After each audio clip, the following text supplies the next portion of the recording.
ক্রমে ভুলে যেতে থাকে খুড়তুতো জ্যাঠতুতো এসব অসফল ভাই বোনেদের কথা।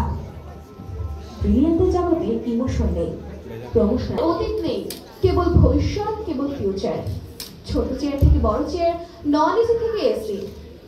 মাঝে মধ্যে বাবা আমাকে টাকা পাঠায়, অনেক টাকা। সেই টাকা হাতে পেয়ে বাবার মুখে ফুটে ওঠে হাসি, মায়ের চোখ ভরে ওঠে জলে। ব্রিলিয়ান্টরা এই ন্যাস্টি ইন্ডিয়াতে আর ফিরে আসতে চায় না। এত ভিড়, এত ধুলো কাদা, এত করাপশন, এসবের মধ্যে তাদের গা ঘিন করে। তবুও যদি কখনো আসে, অনেক অনেক ফরেন জিনিস নিয়ে আসে। মায়ের জন্য ইতালির চাদর, বাবার জন্য ফ্রান্সের সাথে টুং টাং করে বাজনা বেজে ওঠে।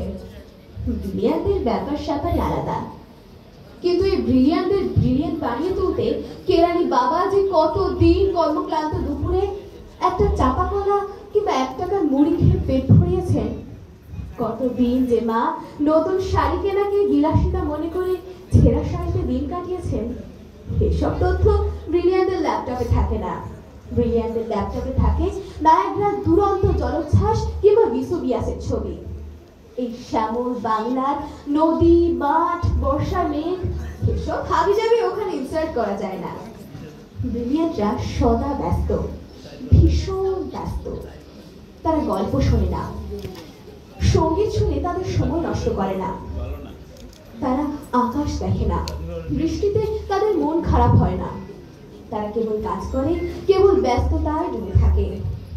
বৃষ্টি নেমেছে আকাশ ভেঙে, শ্রাবণ মাস, মা মৃত্যু শয্যায়, বাড়ি ভর্তি লোকজন। গোটা বাড়িতে কেমন অদ্ভুত এক নিস্তব্ধতা।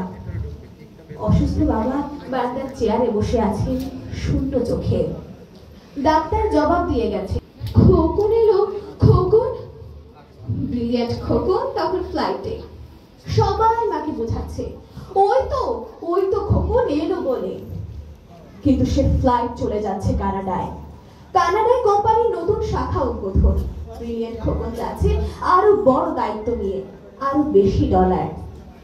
এইখানে এই পোড়া দেশে ব্রিলিয়ান্ট খোকনের মা ছেলের মুখ না দেখে শেষবারের মতো চোখ বুঝলেন। এখন ঘরে ঘরে আমরা এমন ব্রিলিয়ান্ট ছেলেই গড়ে তুলতে ব্যস্ত, সকলে। ধন্যবাদ।